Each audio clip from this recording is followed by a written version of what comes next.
and welcome to the Kim Iverson Show. Thank you guys so much for joining us. We were gone last week on a really a working vacation. It wasn't much of I wish I could say I went somewhere exotic and I drank pina coladas or margaritas and I had a great time, but I didn't, which is why I'm still pasty white for me, unfortunately. But thank you so much for being patient with us this last week when we were off. And we are back now from that working vacation. I think we got some stuff done. We definitely didn't get everything we wanted to get done as a show, but such as life. And now, on top of it all, you'll have to bear with me tonight on the show because I'm running a fever. I'm sick, but I'm here doing the job, doing the show, and I hope to be here for the rest of the week. We'll see how I start feeling, but it's been going around. I don't think it's COVID or anything like that. And even if it was, okay, we all kind of have to just live with it. It's around now. Um, so just bear with me. If I start melting mid-show, you'll know why. It's because my fever is getting to me. But we're going to do our best, and we're going to keep on rocking. Okay. Yeah, I sound like I totally was born in the 80s when I said that, right? All the young people are like, oh my gosh, Kim is so old. Listen to the stupid stuff she says. Okay. Robert F. Kennedy Jr., we're going to start off with this on tonight's show, has hinted towards running as an independent, or at least this story broke with Mediaite, which is a liberal leaning, it's supposed to be actually a moderate website. It was founded by Dan Abrams, who claims to be more of a moderate. Um, However, it really obviously leans left. And it is sourced as leaning left on all of those, fact-checking sites that say which side do sites lean towards. But nonetheless, Mediaite somehow got this exclusive that Robert F. Kennedy Jr. is planning to announce an independent run, and they claim that he's going to be announcing this independent run October 9th at his upcoming event.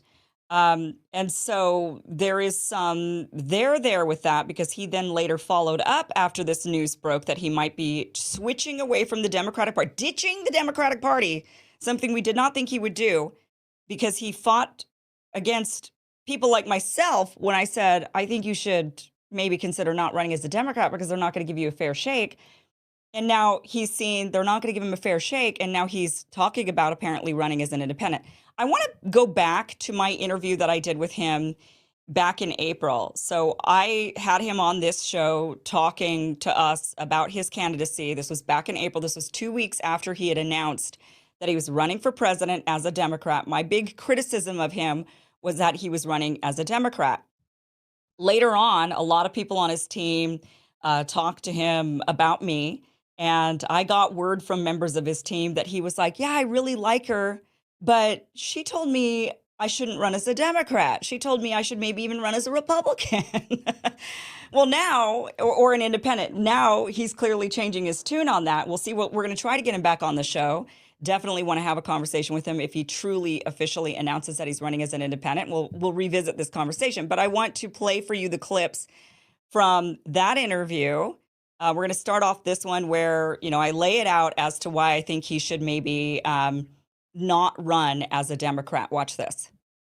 Does this give you second thoughts about running as a Democrat? That's my big criticism about your campaign is that you're running as a Democrat. You won't give it up. I feel like you should run as an independent. They're not going to give you the platform and the time that you deserve, especially for a party that claims they're all about democracy. This seems to be antithetical to democracy. How are you going to get around this blockade that they're clearly putting up? Well, I will point out that if I did run as an independent, there are no primaries there, and there are no debates either. But I'm running. The Democratic Party is my home. I feel like the Democratic Party has lost its bearings. It's become the war party. It's become the party of censorship. It's become the party of corporate control and big pharma. It's become the party of fear, and that I need to do whatever I can to reclaim the party to what it used to be, the party of JFK, of FDR, of Robert Kennedy, and so I'm very peaceful with the choice that I've made. I hope that President Biden will change his mind and that he will engage in debates and some or town halls or retail politics of some kind. I think the people of this country deserve that. I intend to run a campaign against Mr. Biden or President Biden that is congenial, that is respectful, that has decorum. I have known Joe Biden for 40 years. I have a friendship with him, as does everybody in my family. But I differ with him, uh, I would say, fiercely on some of the issues. And so, this one is not going to be a personal battle, but it's going to be an ideological battle, and it's going to be a battle about policies. And I'm going to take it to the Democratic Party in whatever way I can. Yeah, I mean, you're just not going against Joe Biden only. You're going against the entire Democratic machine that's probably lost its way, not just this election cycle or the previous election cycle, but many years ago. When do you feel the Democratic Party really did make a departure from Kennedy Democrats to what it is today? It's been a slow evolution, um, but I don't know. It's I think during COVID, it really I watched what happened with the party kind of becoming the big pharma party, and I watched that for many years. Traditionally Democrats did not take money from big corporations. There were, of course, exceptions, but most Democrats wouldn't take money from oil, from coal companies. They wouldn't take money from tobacco companies. They wouldn't take money from the big chemical manufacturers and other people who were polluting. And some of them, like Elizabeth Warren, wouldn't take money from the financial sector, from the big banks, et cetera. But during the Obama administration, when President Obama was trying to pass health care, he needed to get the pharmaceutical companies on his side. And because without their support, he simply could not have passed it. And so the Democrats made a deal with the devil and made it. The deal was, of course, that when they passed Obamacare, that the government would not negotiate over pharmaceutical product prices, which was a huge boondoggle and a huge bonanza the pharmaceutical industry. But with that deal nailed down, the pharmaceutical industry started to pour money into the Democratic Party, and it became permissible for Democrats to accept pharmaceutical money. So before that, Democrats really only had two big sources of money. One was the labor unions, and the other was trial lawyers. But otherwise, there was no industry that was a big industry that they could take money from. And suddenly the Democrats had pharma on their side, and a lot of them started taking pharmaceutical money.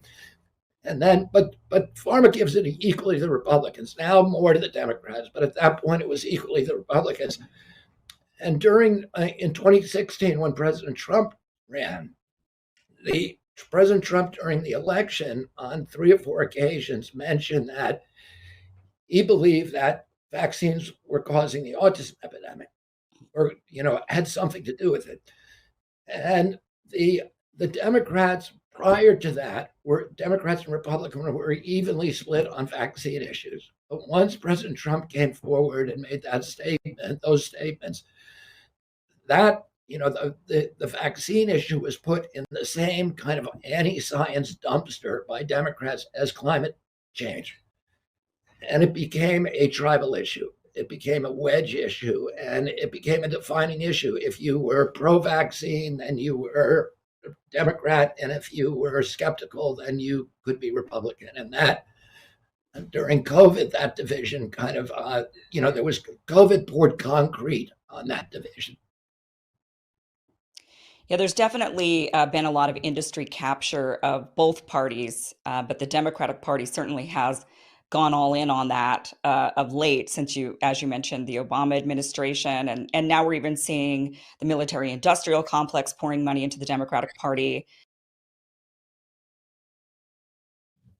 Okay, so he lays out what he thinks went wrong with the Democratic Party, but he says Democrats are my home, so I want to stay a Democrat. Now, I then later on asked him if he thought about running as a Republican, because he does have a lot of support with Republicans, so watch this. Do you ever think that maybe you should have run as a Republican? And I say this because Um, I feel like you would maybe have a better shot at actually going further on using the Republican Party the way that Trump used it. I don't think he was a true Republican. In fact, he was a Democrat for a long time. Switched because he figured it would be easier to infiltrate that party and actually be able to um, get the nomination, which he was right. He was able to do that. And in doing that, we've seen a shift on the Republican side of the aisle where topics that were never, ever popular with the GOP are suddenly popular. Things like wanting to end wars, going against corporate capture of the government. These are things that, even though the establishment GOP hasn't really, they're definitely pushing back on, they're definitely doing everything they can to halt the populism, the rise of populism on the Republican side. But it's malleable. There's room there, and they do seem to have a more democratic process. So, what did you even consider possibly? Because many of your messages, I think, resonate not just with Democrats. We've seen your polling numbers increase on the Democratic side with voters that voted for Joe Biden. Now, do you have the latest on that? I know that they went from 10% to 14%. I'm sure they're just climbing, which is probably why Democrats are saying no debates. We don't want any debates. We don't want any actual challenge. But you do have a lot of support from independents, from Republicans, and running as a Democrat. There's a lot of Republicans that aren't going to switch over to the Democratic Party in order to vote in the primary. Some states it's open, but other states it's not. So, did you even maybe consider that? Because you do have so much support on both sides of the aisle, actually, and especially amongst independents. No, I really feel, Kim, like I need to reclaim the Democratic Party, and I feel like I have an opportunity to maybe do the same thing with the Democratic Party that Trump did with the Republican Party, which is to remind it of its populist roots and to reinvigorate the Democratic Party as a populist party. So that's and I think that's important. I think that the path that the Democratic Party is on right now is a bad path. I think that it's shocking to me that it's become the war party. I mean, they're both parties of the war party, and that it's the party promoting censorship. And the word liberal means freedom of speech, and yet President Biden and his in the advertisement the announcement that he released today, the big issue in it was freedom of speech. And I think we really do need freedom of speech, and that was that's ironic, but I'm glad that President Biden reminded us that that's an important value of the Democratic Party, and I hope that I can continue to remind Democrats of their roots. Well, good luck with that, right? Trying to remind them. They continue to go further and further, I think, towards the censorship and towards just some insanity, which we're going to be getting to later on in the show. But here he is again. I'm trying to push him again on running as a Democrat and even on whether or not he would endorse Joe Biden. And this is the last one from this. So this is what he had to say. And getting rid of New Hampshire is a bad optics, I think, for the Democratic Party. Yeah, I don't think it's optics. I think that that's I think that they're no longer a Democratic Party, despite the name, and this is a very purposeful. I don't think it's anything about optics. I don't think they want a true democracy, and I don't think they have for a really long time. Actually, when we go back and look through the party and how the party's operated, I don't think that they hold. I mean, even you go back to the 60s and it's, they'll just put in a candidate and say, we don't care what the people want. This is the person that we're putting in. So, yeah, I mean, I think it goes beyond optics, but look, thank you so much for being here and best of luck running as a Democrat. You know how I feel about that. One thing that I do have to ask you before we end this is, in the end, and this is what happened in 2020, in the end, when they say, well, Joe Biden's the candidate and that's it, are you going to endorse him for president when Well, you decide, if you decide you're not going to run? I'm in it to win it, so I'm not thinking of a plan B. Okay. My only advice is don't do that. If it comes down to that, and the Democratic Party is just saying we're not going to put you on the ticket, and that's that. Don't endorse Joe Biden. Pivot. Go independent. Do set. Just. But the last thing you should do is say, yeah, this is okay. Fine. Concede. Don't do it. That's just the one thing that I would say. But I How come definitely how come, how come you have go no ahead. faith in my candidacy, Kim? I don't have any faith in the Democratic Party. I have a lot of faith in your campaign. I have no faith at all, zero, zilch, none in the Democratic Party. I don't think that they're going to allow you to become the candidate. I think that they've already shown that, and they're going to put Joe Biden on the ticket, and none of us are going to have a choice about it. I think the only thing you could do is your campaign could continue to grow in momentum, of course, which you are. That would be challenging to the Democratic Party, but they will ensure that the establishment media suppresses that information so that they don't see that you're actually growing, because they know that that would have an avalanche effect. That when people start to see that you're actually growing in the polls and that more people are interested in your message, then others are wanting to check that out. They're going to suppress that. I just have no faith at all in them. So I think it's inevitable that Joe Biden's going to end up being the candidate, and you're going to have to pivot. And that might not be such a bad thing. I think ultimately you could win this. I don't know if on the Democratic ticket, I get it. Dennis Kucinich is the same way. He doesn't want to give up the Democratic Party, but I think the Democratic Party gave you up. And so what are you going to do? They broke up with you. You at some point have to accept it. And this is one of those times, I think that, but hey, the challenge is helpful for press, I think, to continue challenging Joe Biden. I do think that helps from a media perspective. Of course, they want to see, oh, you're being censored, you're being silenced, you're not being allowed onto a debate stage with him. So I think that is actually good for your campaign for a while, but then there's going to be a period of time when it isn't. And I hope you pivot. That's what I'm hoping. That's what I'm saying. Okay, well, I'm hoping you're not such a great soothsayer, Kim, and that the I future is understand. I totally get it. I get your perspective. I'm a realist. That's who I am. So, but I think, yeah. look, you make a compelling argument, and I hope that the situation in our country is not as grim as you portray it, but it may be. We'll see.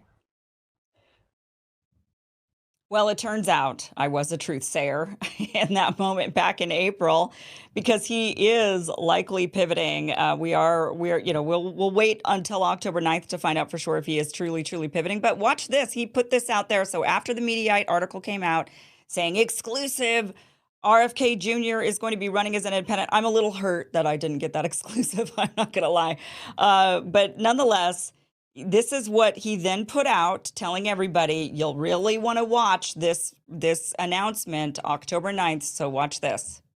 Hi, everybody. I'm going to be in Philadelphia on October 9th to make a major announcement at the very birthplace of our nation. I'm not going to tell you right now exactly what that announcement will be. I can say, though, that if you've been waiting to come to one of my public events, this will be the one to come to. I'll be speaking about a sea change in American politics and what your part and my part is in that change. A lot of Americans who had previously given up any hope that real change would ever come through the American electoral process have begun to find new hope in my candidacy. And I understand the deeply felt concern that people have about the way corruption has overtaken our government. It's in the executive branch, it's in Congress, it's in the leadership of both political parties. And so some people feel a kind of cynicism alongside the hope, or they lose hope entirely because they've been disappointed so many times. I want to tell you now what I've come to understand after 6 months of campaigning. There is a path to victory. The hope we are feeling isn't some kind of trick of the mind. We all recognize that there's a genuine possibility of national transformation, and its source is the goodness of the American people. Our government may be crooked, but our people are kind, brave, and caring. That goodness is stronger than the divisions that are keeping us all apart. I see it every day on the campaign trail, and the more I see it, the more I trust it. And the more I trust it, the more the path to victory becomes visible. So how are we going to win against the established Washington interests? It's not through playing the game by the corrupt rules that the corrupt powers and the vested interests have rigged to keep us all in their thrall. Instead, we're going to have to rewrite the assumptions and change the habits of American politics. We're going to tap into a mighty surge of people power to reclaim an honest, peaceful, just, and prosperous America. So I am inviting you to join me in Philadelphia on October 9th. There I'll share with you our path to the White House and how we can all participate in healing our nation. So it sounds like it. It sounds like he's going to be announcing that he's stepping away from the Democratic Party. They've treated him like crap. They're not going to allow him to debate Joe Biden. They're also rigging the primary elections by moving the first state to South Carolina, where Joe Biden will do well. They're by-stepping a bunch of states in order to do that. And they're just clearly showing that they're not wanting to run true Democratic campaign process for the people to actually make a decision. They've decided who their candidate is, and they don't want anybody else to interfere with that. So it's smart for him to now go independent and to actually make that pivot that I was hoping he would make. We did speak, if you remember, back in July with Christina Tobin. She is a ballot access coordinator, and she mentioned that if Robert F. Kennedy Jr. or anybody was going to make an independent run, they would need to essentially make that decision by February. So luckily, we're in October. So he has plenty of time to get his name on the ballot in all 50 states. The reason why she said by February is because every state has its own ballot access laws for independents to run. So when you're a Republican or a Democrat, it's pretty easy. You run, you win your primary, and then the party puts forward your name, and they have a certain set of rules with each state on how they put candidates' names on the ballot for people to vote in the general election. Well, when it comes to being an independent, the process is more cumbersome, they make it more difficult, and it's just overall a lot more challenging. It takes a lot of power. Like when one group needs, let's say the Republican Party or Democratic Party only needs 5,000 petition signatures to get a candidate on a ballot, an independent needs to collect 50,000 signatures in order to get their name on that same ballot.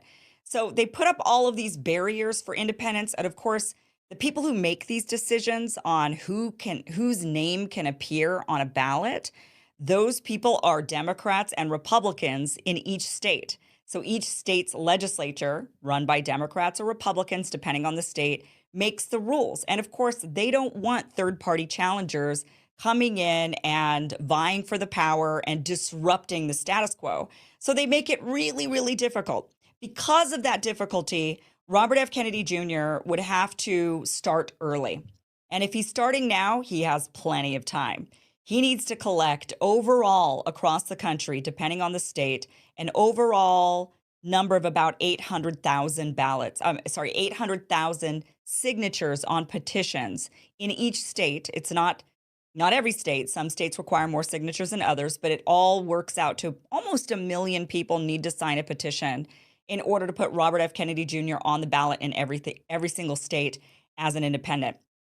He does it early enough, he has time to do that, because not only do you need to collect the signatures, they have to be verified. You have to go through this entire process, and it's very, very limiting. Unlike if you were to just run in a primary for Democrats and Republicans and win, it's pretty straightforward. As an independent, it's really not very straightforward.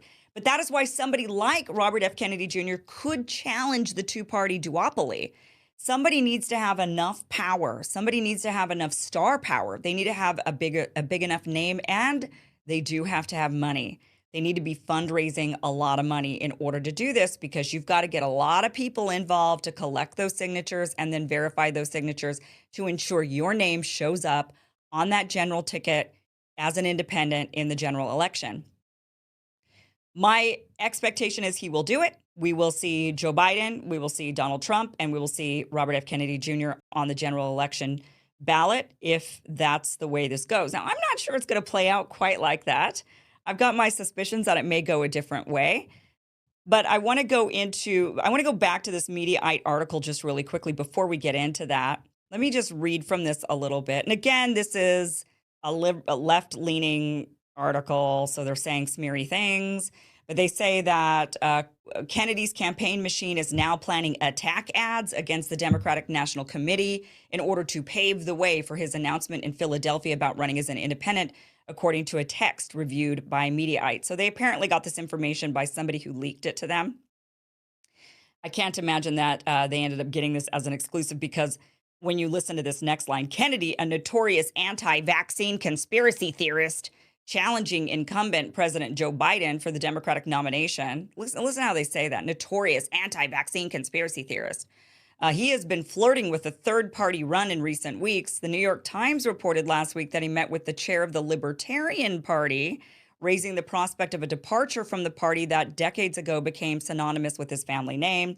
Kennedy remains far behind Biden in the polls, yet while the Times reported Democrats worry that a third party run by Mr. Kennedy could draw votes away from Mr. Biden and help elect former President Donald Trump, it is unclear whether such a run would hurt the current president more than the Republican nominee. Indeed, polls show Republicans have a far more favorable view of Kennedy than Democrats. As the National Review's Jim Garrity pointed out in July, when a survey asked New Hampshire Democrats to describe Kennedy in one word, the top responses were crazy, dangerous, insane, conspiracy, and unknown. Where did they get those ideas, I wonder? Maybe from the MSM that gaslights people?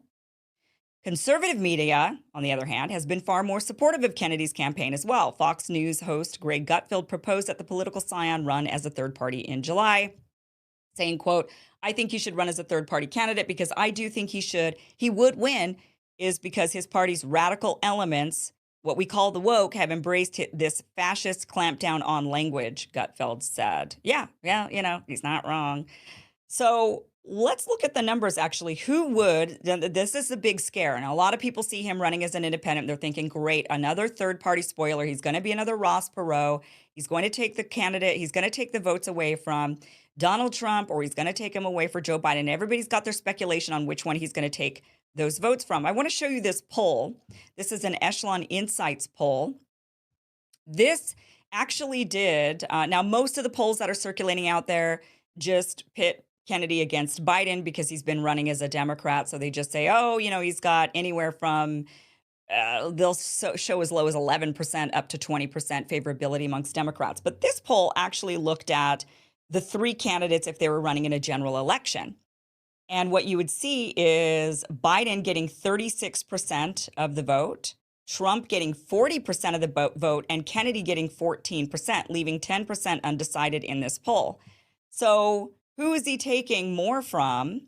In this instance, it looks like Trump would still not, he still would not win. He would not win. I want to make that clear. He wouldn't win. Nobody would win because of the way the Electoral College is set up. But if Kennedy is going to take votes, it's potentially from the Democrats more than it is from the Republicans. But I would say it's probably going to be evenly split down the middle. You've got a lot of Kennedy love on the East Coast, a lot of Massachusetts, a lot of New England, New Yorkers. You've got a lot of just built-in love for Kennedys, and a lot of people who would love more than just the nostalgia of having a Kennedy in the White House again just makes them feel giddy with joy. You also have a lot of Republicans who really like Kennedy because he is very much saying populist, he's speaking populist positions.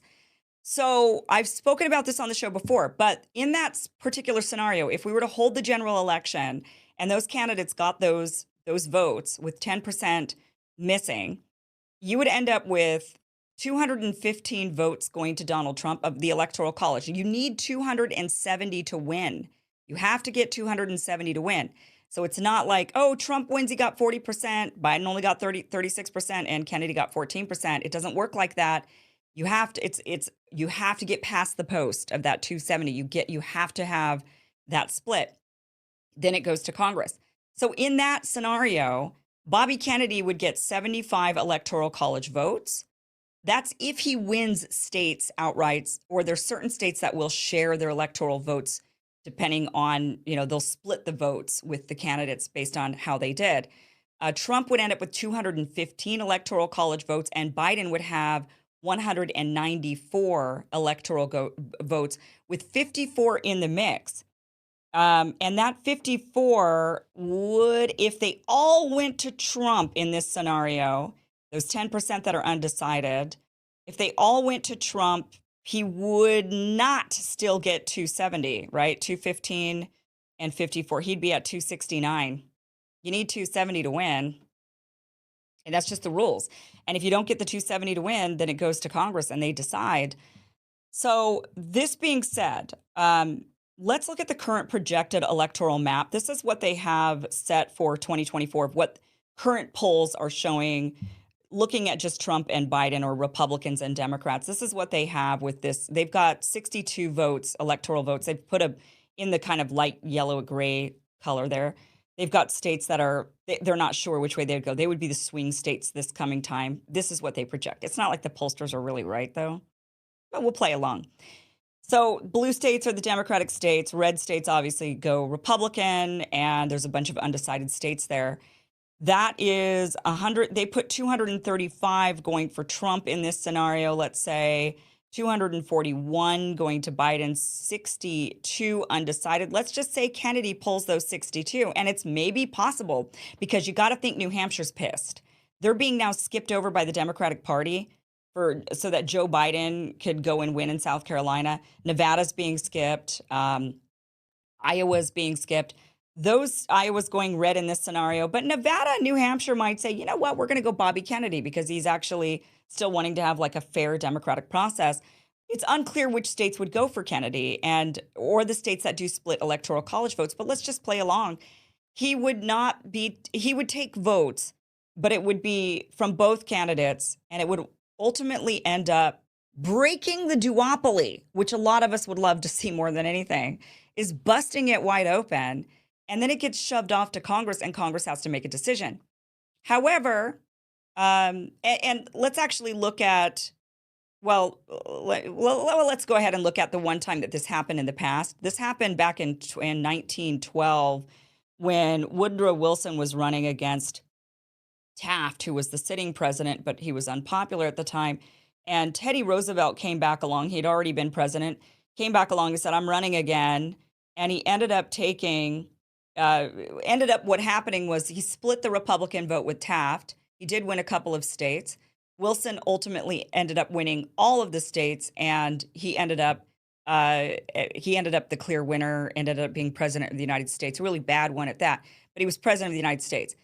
However, in this climate, yes, it's very similar. Taft was a really unpopular president at that time. Biden is a really unpopular president at that time. Trump would actually be like the Wilson in this situation. Biden would be the Taft, and Teddy Roosevelt would be the Bobby Kennedy. However, I don't think it would play out quite like this, simply because Democrats don't seem to care. Right, we're at a time period where there's a lot of division, and Democrats seem to turn a blind eye. It's vote blue no matter who, and it doesn't matter what they've done. It doesn't matter. I don't care if they're literally cheering Nazis. I don't care if they're literally becoming authoritarian and censoring everybody. I love them. They're the ones who are truly for democracy, even though they're totally making it to where challengers can't actually participate in the electoral system. They are the ones fighting for democracy and freedom. And you got a lot of brainwashed people out there really, truly gobbling that up.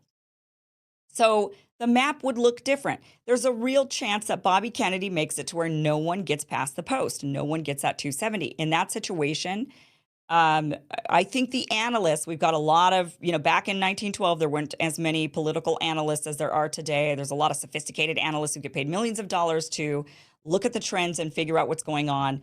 And my guess is, I'm going to guess that what would happen is as Bobby Kennedy gets going in this, he's going to be offered some vice president positions.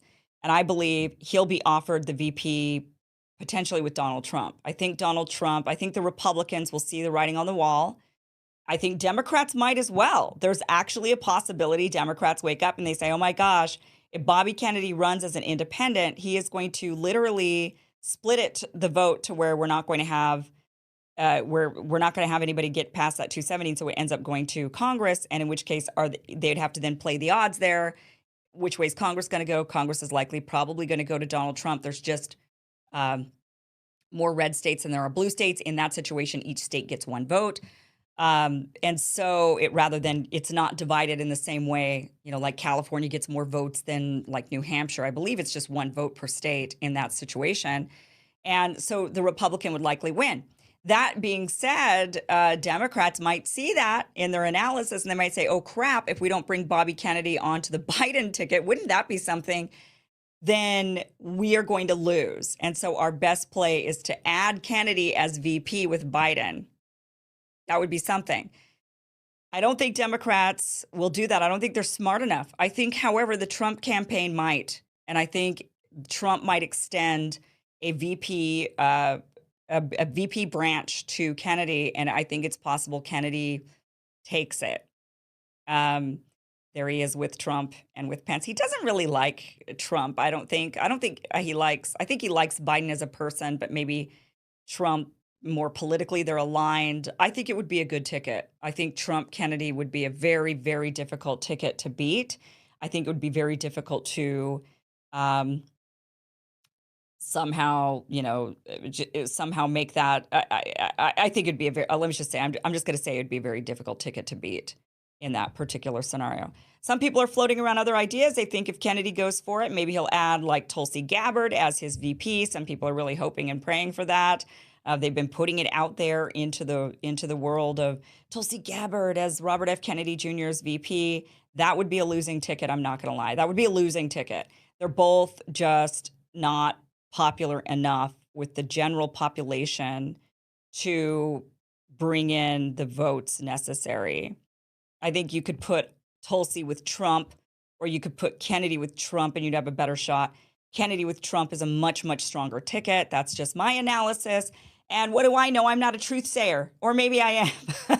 Maybe, I don't know. But that is what's going on with that. And we're going to keep our eye out. And we're, of course, going to invite him back on the show to have a conversation when he does inevitably announce his independent run. So that is the latest with Robert F. Kennedy Jr. maybe going independent. Let's keep our fingers crossed. That's a good move. All right, guys, let me tell you about Lean, which is a great product from Brickhouse Nutrition. You know them through Field of Greens. They're the makers of Field of Greens. And they make really, really high quality products. They're, natural, so you don't have to worry about big pharma getting in your body or anything like that. Lean is a really cool product because it really tackles the trifecta of how we burn fat, how we lose weight. The first thing is lowering blood sugar. We all know that we're living in a diabetic nation, and it's because we're just laden with all sorts of carbs and sugars, and sometimes we can't even escape it because it's like snuck into all of our foods. So they lower the blood sugar levels, which helps you shed the fat.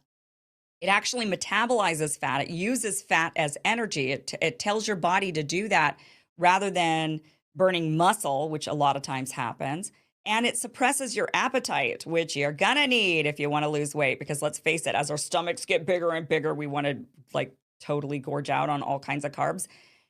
And this product helps you not crave those cravings. It helps you lower that insulin, which also helps curb the cravings, and it burns that fat off your body so that you can lean down. So check out this product. You can get 15% off your first order. Just head to fieldofgreens.com, search for it there. You can put this in your cart. You can put the Field of Greens product in your cart. They've got a lot of other products. Check them out. Then enter the promo code Kim, and you will get 15% off your first order. Check it out. I love these guys at Brickhouse Nutrition. They are a really high quality company with really high quality ingredients. So I do feel a difference when I use their products. I don't say that about everything, but I really do. And the people I know who've used their products say the same thing. All right, can we talk about the government shutdown has been averted? So thank the heavens, the government isn't going to have some false made up shutdown. That these shutdowns didn't even start happening until the late 70s. This is not a function of our US government. This is a byproduct of Congress screwing around. And just a long story short, just so you understand, government shutdowns literally never happened prior to 76 or 78. And it was because Congress wanted to take away the power of the purse from President Nixon. So they gave themselves more power over the budget. And in doing so, they found that they had this power to potentially shut down and not fund the government. and they utilize it, and they've now over the years they've now weaponized it, and now it's always this looming thing over us, this government shutdown, and it's just a political tool. It's a joke. They literally tomorrow could sit down and draft legislation that would end government shutdowns forever.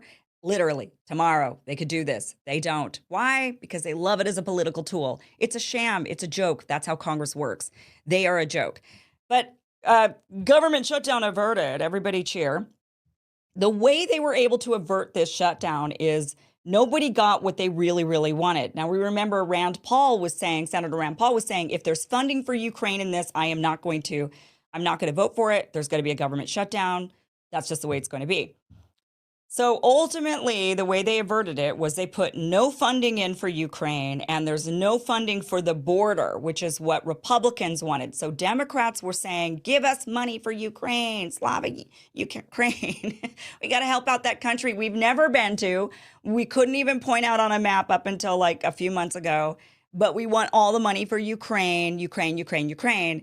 Republicans, interestingly, the more sane ones in this situation, were saying, actually, we would like money to secure our national border, which makes way more sense that the Republicans would say, let's use money for our nation. I don't know. That's an idea, guys. Let's, do something about the border with all these people flooding through. Maybe we need to hire more people. Maybe we need to secure the wall. I don't know. But like we got a lot of people literally running into the country on foot and going under barbed wire. And maybe we should do something about that. And Democrats were saying, no, we want money for Ukraine. We don't want to secure our nation's borders. What kind of lunacy is this? I have never, look, well, I don't even, look, okay, let me just show you how insane this is. I want to show you this Bernie Sanders tweet of all people on the Democratic side of the aisle. This is what Bernie Sanders says. Bernie Sanders, the anti-war guy. Oh no, he's super pro-war now. I'm delighted that Congress was able to avoid a painful and unnecessary shutdown. I'm also pleased that programs working families need were not cut, and that there was a good increase in funds for disaster relief, which will help Vermonters build from July's terrible flooding. Okay, great. And then he says, I look forward to seeing Congress provide in the very near future financial support for Ukraine, which is valiantly struggling against Russian aggression. Who got to Bernie Sanders? What did they threaten this guy with? That's the only thing I could think of. What did you do with Bernie? Is this weekend at Bernie's? Are you just propping him up? Is he just there flailing around? It's not really him. Who's speaking for Bernie now? Has he literally lost his mind and now he's got aides in there working on his behalf and tweeting and saying things and voting, and how they wheeled in Dianne Feinstein on her dying day, total elder abuse, wheeling her in on her dying day and getting her to vote. I mean, that was the Dianne Feinstein thing, a total and complete elder abuse that they were using her clearly when she was not fit for for being in the position she was in, probably for years upon years. But they took advantage of her name. The people around her, the power-hungry people around her, took advantage of her name, continued to run her in elections, continued to wheel her around and cart her around and shuffle her around. Seems like the people around Mitch McConnell are doing the same thing. Is that what's happening to Bernie Sanders? I don't know. But it makes me suspicious when I see things like that. Wasn't he like the pro-Russia guy? He was all about, that's what they were accusing him of. Maybe that's why he's doing what he's doing, because they're like, oh, if you don't, we're going to completely McCarthy you. And you're going to be blacklisted forever because you were the guy that wanted to make sister cities in the United States with Russia. We remember. So he wants more funding for Ukraine. The government shutdown has been averted because it's a temporary stopgap. So they're going to do this temporarily, keep the government running, and then they're going to still squabble over where American dollars should go. And you've got Democrats just gung-ho on give it all to Ukraine. And yet you've got Republicans who are more sane in this situation saying, actually, we should use it for our own country. We've got our own country's problems and we need to actually deal with those. And they're not wrong. This actually brings me to Ukraine and the problems that we have in Ukraine. This happened, what was this, on the 20th? This was a while ago. I was on vacation, so I kind of wasn't able to bring this up, but I really want to bring this up. And this is when the Canadian Parliament actually honored an actual literal SS Nazi literally, we'll explain it, but here's I'm sure you've seen this, but if you haven't, this is just shocking. And if you have, I'm sure you want to see it again because of how shocking it is. Here's them honoring this legitimate Nazi. Watch this. We have here in the chamber today Ukrainian Canadian world veteran from the Second World War who fought the Ukrainian independence against the Russians and continues to support the troops today, even at his age of 98.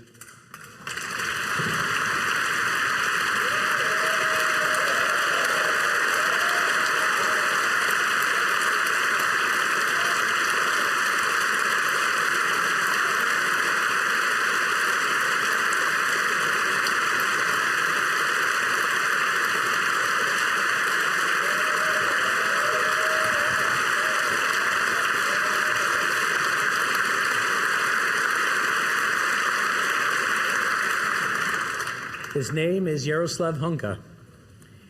And I was going to say he's in the gallery, but I think you beat me to that.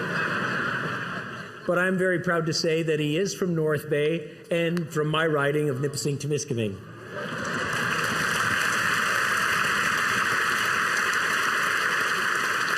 He's a Ukrainian hero, a Canadian hero, and we thank him for all his service.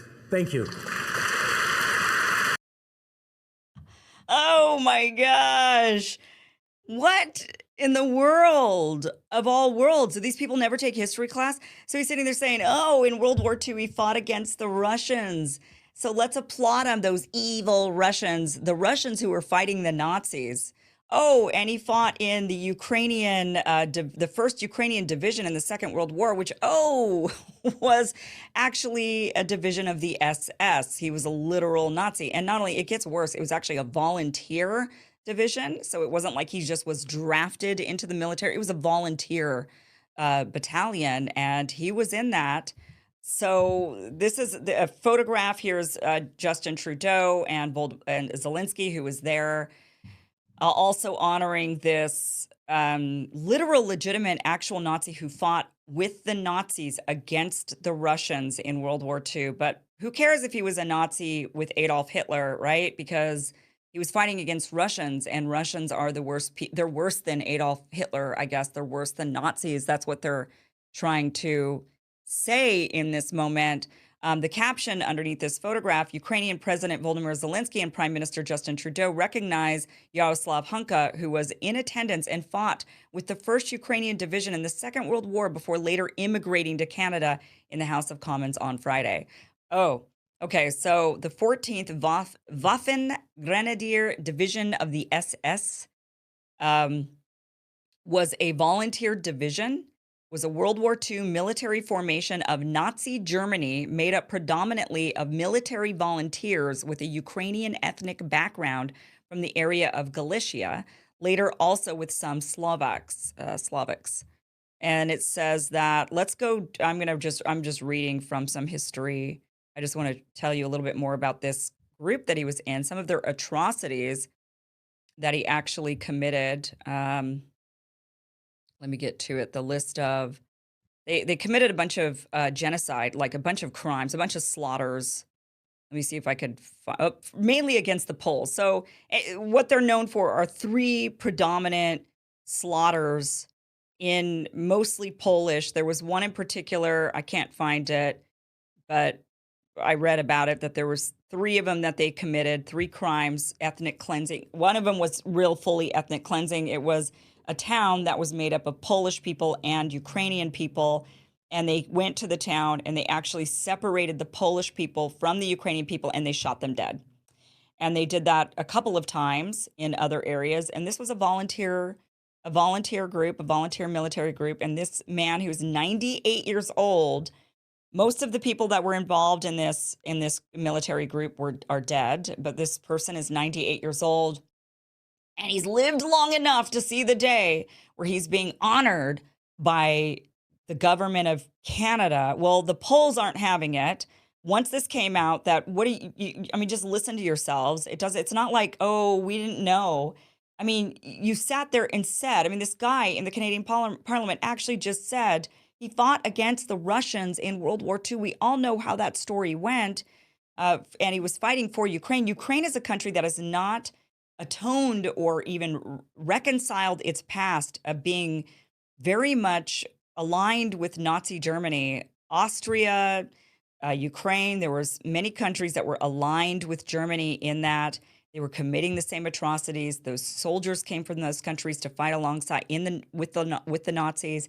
And Ukraine is one of those areas. Unlike Germany, Germany has done a lot to reconcile with its past. And if you go to Germany and visit, the people will bring up how sorry they are and how shameful it was, even though none of them were alive at that time. You hear it a lot in Germany. They're really, really, really, it's been ingrained in them to feel very ashamed of this past. That has not happened in Austria. The Germans are kind of upset about that, actually. They feel like the Austrians need to do a little bit more to reconcile with their past, and it certainly hasn't happened at all in Ukraine. In fact, the opposite, quite the opposite has happened in Ukraine, where they revere these people, they hold them up as and honor them, saying, yeah, they might have been Nazis, but they gave Ukraine some more independence. So who cares about that one little glitch of historical fact? Just don't even think about it. That's what they're basically saying. Here's what Trudeau had to say about it. Obviously, it's extremely upsetting that this happened. The speaker has acknowledged his mistake and has apologized. But this is something that is deeply embarrassing to the Parliament of Canada and, by extension, to all Canadians. I think particularly of Jewish MPs and all members of the Jewish community across the country who are commemorating Yom Kippur today. I think it's going to be really important that all of us push back against Russian propaganda, Russian disinformation, and continue our steadfast and unequivocal support for Ukraine, as we did last week with announcing further measures to stand with Ukraine in Russia's illegal war against it. What? So first he says, okay, this was really embarrassing. And then he's like, but we need to fight back against Russian propaganda, like as if this was some sort of Russian propaganda. So was it AI, Russian AI, that you brought this guy into the Canadian Parliament and stood for him, giving him a standing ovation, cheering him on? I don't understand how this was Russian propaganda. Now Poland is looking to extradite him, 98-year-old man. Poland is now saying, give him up because he killed a lot of Poles. Again, like I mentioned, that particular group he was involved in did at least 3 massacres, all of them against Polish people. So the Poles want him, and they want to prosecute him. They want to put him through the ringer, through trial and whatever, fair and square, I think, in this particular case. So it says right here, breaking extradition sought Waffen SS Nazi veteran who was honored by Trudeau and Freeland in Canada's parliament. Sorry, it's a little small, so I'm trying to read it. The Polish minister has launched a bid to extradite Hunka, the 98-year-old Ukrainian-Canadian man who fought in a German Nazi division during World War II and last week received a standing ovation in Canada's parliament. So that is what, so we'll see what happens to this 98-year-old man and the rest of his life, what his fate might be, and maybe deserve it if they go and investigate and find that he is guilty of war crimes. And then the question would be, why was he able to hide out in Canada for so long? Antony Blinken, of course, he gets in on this and he tweets this out that ended up being fact-checked. But this is just how delusional everyone's gotten when it comes to Ukraine and Russia, just totally rewriting history. Blinken says 82 years ago, Nazis murdered 34,000 Jews at Babin Yar. Soviets buried this history, which today Putin's government manipulates to provide cover for Russia's abuses in Ukraine. The U.S. is committed to justice for Holocaust survivors and accountability for atrocities. So he's saying 82 years ago, Nazis who were not Russians, okay? Nazis were German. Nazis murdered, and Ukrainian and Austrian. Nazis murdered 34,000 Jews, and Soviets buried this history? Why would Soviets do that? I'm pretty sure the Soviets were fighting the Nazis. The readers added their community notes on this one, and they fact-checked Blinken, and they said Soviet prisoners of war, POWs, were among the people who were massacred at Babin Yar. The Soviets liberated Babin Yar and Kiev in 1943. The Soviets held a trial in 1946 in Kiev for 15 German policemen involved in the Babin Yar massacres. Who made this person Secretary of State? Oh, that's right, a senile president, Joe Biden, of course. Seems like they've all lost their memory. And Antony Blinken, I believe, is Jewish himself. How could he not know this history? How could he not have? How do you bring the Soviets into the Nazis killing 34,000 Jews? How do you then bring this Russians into it, the Soviets into it, and say, well, and they're the bad guys? So you say Nazis killed Jews, Russians, they're the bad guys. How does that even compute in a person's mind? But this is how far gone we are as a society right now. It's absolutely insane. Got to show you this kind of funny thing that happened during the government shutdown debacle. Jamal Bowman, who is one of the reps in the squad, apparently he has now admitted to this. He pulled a fire alarm. He pulled a fire alarm as he was supposedly headed off to go vote when it comes on the government shutdown. So people are speculating that he pulled the fire alarm to actually delay the vote, to disrupt the vote. And he's claiming, however, that he pulled the fire alarm because he was in a hurry. But here he is, the screenshot of him pulling the fire alarm. Here's actually a video of the alarm going off. Let's watch that. I think yeah. Crazy.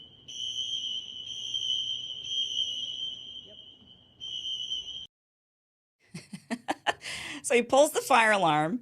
He's admitted to this. This isn't just like a screenshot of him touching the wall and, oh, no, it's just coincidental. Here's what he had to say about the fire alarm incident. Watch this. Do you still stand by your statement that pulling the fire alarm was an accident? You know, I don't know why this has gotten so much attention. I was literally just in a rush to go vote, man. That's all it was. Are you afraid of any repercussions, either from leadership or from legally from Capitol I Police? mean, listen, I take responsibility for what I did, you know, but like I said, I was in a rush to go vote, and, you know, the investigation will sort everything else out. Have you talked to Jeffries about it? Oh, yeah, of course, that's day one, yes. How was that conversation? Well, I got to keep that between me and the leader, so I'm not going to share that publicly. Yeah, but we've been in touch with each other. Okay, so very bizarre that a grown man, a member of the House of Representatives, would pull a fire alarm. He says it was because he was in a hurry. His official story, according to CNN, is that he pulled the alarm because he said, I was just trying to get to my vote and the door that was usually open wasn't open, it was closed. And he thought the alarm would open the door. So he said, I was trying to get to a door. I thought the alarm would open the door, and I pulled the fire alarm to open the door by accident. No, for one, you don't pull a fire alarm by accident when you're saying, I thought if I pulled the fire alarm, the door would unlatch. It would like unlock, that would trigger it. And it was an accident. No, you meant to pull the fire alarm. You did it thinking that you yourself are so important that you need to rush off to a vote that you could yell fire in a crowded theater, which is, isn't that what all Democrats use as their reason for why censorship needs to be, and it's fine, censorship's okay, because, well, you're not allowed to yell fire in a crowded theater. So, you know, we have to have some censorship because you don't believe in just pure free speech. What about the fire in the crowded theater? Here he is yelling fire in a crowded theater. And it's because he's so important, he's got to get himself to the vote.